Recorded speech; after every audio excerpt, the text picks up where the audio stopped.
ആദിവാസി സമൂഹത്തിന്റെ പ്രശ്നങ്ങൾ പഠിക്കാൻ KPCC നിയോഗിച്ച ഉപസമിതി ഈ മാസം 7-8 തീയതികളിൽ അട്ടപ്പാടി സന്ദർശിക്കും. പോഷകാഹാരക്കുറവ് മൂലം ആദിവാസി മേഖലയിൽ ഉണ്ടാകുന്ന നവജാത ശിശുമരണം സംബന്ധിച്ച് പഠനം നടത്തി 6 മാസത്തിനുള്ളിൽ റിപ്പോർട്ട് സമർപ്പിക്കുമെന്ന് ഉപസമിതി കൺവീനർ ലതിക സുഭാഷ് അറിയിച്ചു. കേരളത്തിലെ ആദിവാസി സമൂഹത്തിന്റെ പ്രശ്നങ്ങൾ പഠിക്കാൻ KPCC നിയോഗിച്ച ഉപസമിതിയുടെ വളരെ സമഗ്രമായ റിപ്പോർട്ട് 6 മാസത്തിനകം ബന്ധപ്പെട്ട KPCCയെ ഏൽപ്പിക്കുമെന്ന് അറിയിക്കുവാനാണ് ഈ പത്രസമ്മേളനം നടത്തുന്നത്. KPCC ജനറൽ സെക്രട്ടറി എന്ന നിലയിൽ ഞാനും അതുപോലെ തന്നെ ആദിവാസി കോൺഗ്രസിന്റെ സംസ്ഥാന president Shri IC Balakrishnan MLA, Dalit കോൺഗ്രസിന്റെ സംസ്ഥാന പ്രസിഡന്റ് ശ്രീ K വിദ്യാധരൻ, ദളിത് സമൂഹത്തിന്റെ തന്നെ പ്രതിനിധി ദളിത് കോൺഗ്രസിന്റെ നേതാവും തിരുവനന്തപുരം ജില്ലാ കോൺഗ്രസ് കമ്മിറ്റിയുടെ ജനറൽ സെക്രട്ടറിയുമായ ശ്രീ മൺമുള്ള രാധാകൃഷ്ണൻ എന്നിവരാണ് സമിതിയിലെ മറ്റ് അംഗങ്ങൾ. IC Balakrishnan MLA, K Vidyadharan, മൺമുള്ള Radhakrishnan തുടങ്ങിയവർ വാർത്താസമ്മേളനത്തിൽ പങ്കെടുത്തു. റോഡ് നിർമ്മാണ മേഖലയിലെ പ്രതിസന്ധിയുടെ യഥാർത്ഥ കാരണം കണ്ടെത്താൻ ജുഡീഷ്യൽ കമ്മീഷനെ നിയമിക്കണമെന്ന് കരാറുകാർ. ടെൻഡറുകൾ സമയത്ത് പാസാക്കാൻ ധനകാര്യ വകുപ്പ് കാട്ടിയ അലംഭാവമാണ് പ്രശ്നത്തിന് കാരണമെന്നും കരാറുകാർ അറിയിച്ചു. പ്രീ മൺസൂൺ അറ്റകുറ്റപ്പണികളുടെ ടെൻഡറുകൾ പോലും ഇതുവരെ അംഗീകരിക്കപ്പെട്ടിട്ടില്ലെന്നും കരാറുകാർ പറയുന്നു.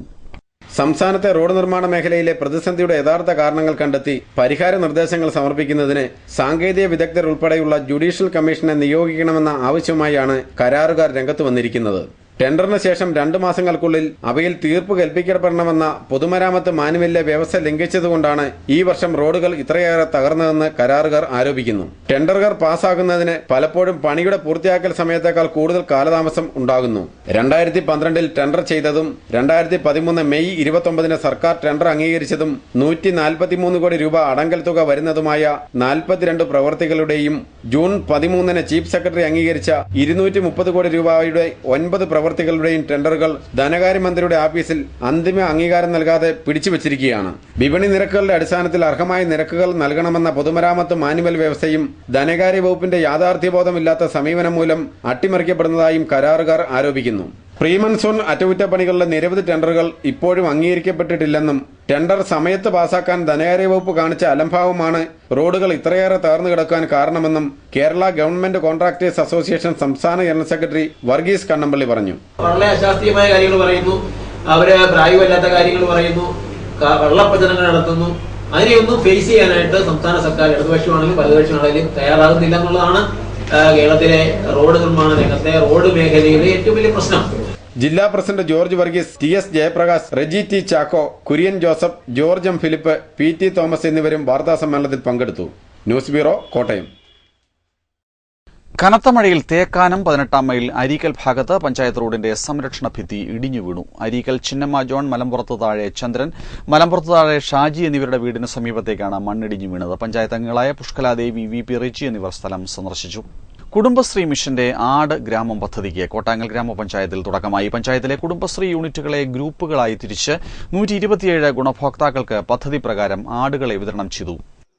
വളർത്താൻ എളുപ്പം, ആദായം നേടാൻ എളുപ്പം തുടങ്ങി വിവിധ ഗുണങ്ങൾ മുൻനിർത്തിയാണ് ആടുഗ്രാമം പദ്ധതിക്ക് സംസ്ഥാനത്ത് തുടക്കമായത്. പദ്ധതിയുടെ സംസ്ഥാനതല ഉദ്ഘാടനം പന്തളം തെക്കേക്കരയിലാണ് നടന്നത്. കോട്ടാങ്ങൽ ആരംഭിച്ച പദ്ധതിയിൽ 34 ഗ്രൂപ്പുകളിലായി 127 ഗുണഭോക്താക്കൾക്ക് 850 ആടുകളെയാണ് നൽകുന്നത്. 51 ലക്ഷം രൂപ അടങ്കൽ തുകയുള്ള പദ്ധതിക്ക് പഞ്ചായത്ത് 7 ലക്ഷം രൂപയും കുടുംബശ്രീ 17 ലക്ഷം രൂപയും ഗുണഭോക്തൃ വിഹിതം 25 ലക്ഷം രൂപയും വായ്പൂർ സഹകരണ ബാങ്ക് 24,45,000 രൂപയും ലോണായി നൽകും. കോട്ടാങ്ങൽ ഗ്രാമപഞ്ചായത്തിൽ പദ്ധതിയുടെ ഉദ്ഘാടനം രാജു അബ്രഹാം MLA നിർവഹിച്ചു. കുടുംബശ്രീ മിഷന്റെ ഈ പദ്ധതി സ്ത്രീ ശാക്തീകരണത്തിന് നേതൃത്വം നൽകുക മാത്രമല്ല സംസ്ഥാനത്തിന് തന്നെ മാതൃകയാണെന്ന് അദ്ദേഹം പറഞ്ഞു. പഞ്ചായത്ത് ഏതാണ്ട് 6 ലക്ഷം രൂപ ഇതിനായിട്ട് നീക്കിവെച്ചു. ഒരു പൊതു പദ്ധതിക്കാണ് പണം നീക്കിവെച്ചത്. ഞാൻ പഞ്ചായത്ത് മെമ്പർമാരെ എല്ലാവരെയും അഭിനന്ദിക്കുന്നത് അതുകൊണ്ടാണ്. ചില പഞ്ചായത്തുകളിൽ പൊതു പദ്ധതിക്ക് പണം നീക്കിവെക്കാൻ പഞ്ചായത്ത് മെമ്പർമാർ തയ്യാറല്ല. എത്ര രൂപയുണ്ടെങ്കിലും അതിനെ 15 ഭാഗിക്കണം എന്നാണ് ചില പഞ്ചായത്തുകളിൽ പഞ്ചായത്ത് മെമ്പർമാർ പറയുന്നത്. പൊതു പദ്ധതിക്ക് വേണ്ടി പണം നീക്കിവെച്ചെങ്കിൽ മാത്രമേ ഒരു പഞ്ചായത്തിൽ സമഗ്ര വികസനത്തിന് നാന്ദി കുറിക്കാൻ കഴിയും. ഗ്രാമപഞ്ചായത്ത് പ്രസിഡന്റ് VT ചാക്കോ അധ്യക്ഷത വഹിച്ചു. Spinning mill chairman KE Abdul Rahman, ജില്ലാ പഞ്ചായത്ത് അംഗം Shoshamma Thomas, panchayat vice president Kunjamma Devasya, block panchayat അംഗങ്ങളായ ബിന്ദു ചന്ദ്രമോഹൻ, രാജൻ മാത്യു, ബിന്ദു ചാത്തനാട്, ഗ്രാമപഞ്ചായത്ത് അംഗങ്ങൾ തുടങ്ങിയവർ ചടങ്ങിൽ പങ്കെടുത്തു. News bureau, Mallappally. സംസ്ഥാനതല കർഷക ദിനാഘോഷവും കാർഷിക അവാർഡ് ദാനവും ഈ മാസം 16, 17, 18 തീയതികളിൽ കോട്ടയത്ത് നടക്കും. നാഗമ്പടം മൈതാനിയിൽ 16 ആരംഭിക്കുന്ന പരിപാടിയിൽ മുഖ്യമന്ത്രി ഉമ്മൻചാണ്ടി, മന്ത്രിമാരായ തിരുവഞ്ചൂർ രാധാകൃഷ്ണൻ, KM മാണി, KP മോഹനൻ തുടങ്ങിയവർ പങ്കെടുക്കുമെന്ന് ഭാരവാഹികൾ വാർത്താസമ്മേളനത്തിൽ അറിയിച്ചു. ജില്ലാ panchayat vice president advocate Wilson Mathews, principal കൃഷി officer VK Raju, advocate NS Harishchandran, doctor Tom K Mathew തുടങ്ങിയവർ വാർത്താസമ്മേളനത്തിൽ പങ്കെടുത്തു. ഒലീവ് ഫാഷൻസിന്റെ പുതിയ ഷോറൂം കൊടുങ്ങൂരിൽ പ്രവർത്തനം ആരംഭിച്ചു. MM ചാക്കോ മാടാംകുന്നൽ ഉദ്ഘാടനം ചെയ്തു. വ്യാപാരി വ്യവസായി ഏകോപന സമിതി Kodungoor unit president KN Raghavan Nair, Chandy Thomas, Sabu തുടങ്ങിയവർ പങ്കെടുത്തു. കാഞ്ഞിരപ്പറ്റം കുന്നപ്പള്ളിയിൽ ഏലിക്കുട്ടി നിര്യാതയായി. 80 വയസ്സായിരുന്നു. സംസ്കാരം ചൊവ്വാഴ്ച ഉച്ചകഴിഞ്ഞ് 2:30 കാഞ്ഞിരപ്പറ്റം മാർസ്ലിവ പള്ളി സെമിത്തേരിയിൽ. എരുത്തുപുഴ മാടപ്പാട്ട് കണ്ണിമല കമലാക്ഷിയമ്മ നിര്യാതയായി. 75 വയസ്സായിരുന്നു. സംസ്കാരം നടത്തി. കാനം കളപ്പുരയ്ക്കലായ മുള്ളൻകുഴിയിൽ MK മർക്കോസ് നിര്യാതനായി. 93 വയസ്സായിരുന്നു. സംസ്കാരം ചൊവ്വാഴ്ച ഉച്ചകഴിഞ്ഞ് 2 കാനം ചിട്ടിയാതറ സെമിത്തേരിയിൽ. പ്രധാന വാർത്തകൾ ഒരിക്കൽ കൂടി. കനത്ത മഴയിൽ കോട്ടയം, പത്തനംതിട്ട ജില്ലകളിലെ താഴ്ന്ന പ്രദേശങ്ങൾ വെള്ളത്തിനടിയിൽ. മീനച്ചിലാറും മണിമലയാറും കരകവിഞ്ഞു. വ്യാപക കൃഷിനാശം. ദുരിതാശ്വാസ ക്യാമ്പുകൾ തുറന്നു. പ്രാഥമിക സഹകരണ സംഘങ്ങൾ കാർഷിക വായ്പ നൽകേണ്ടതില്ലെന്ന നബാർഡിന്റെ നിർദ്ദേശം സർക്കാർ നടപ്പാക്കില്ല. നടപടി കർഷക സംഘടനകളുടെ എതിർപ്പിനെ തുടർന്ന്.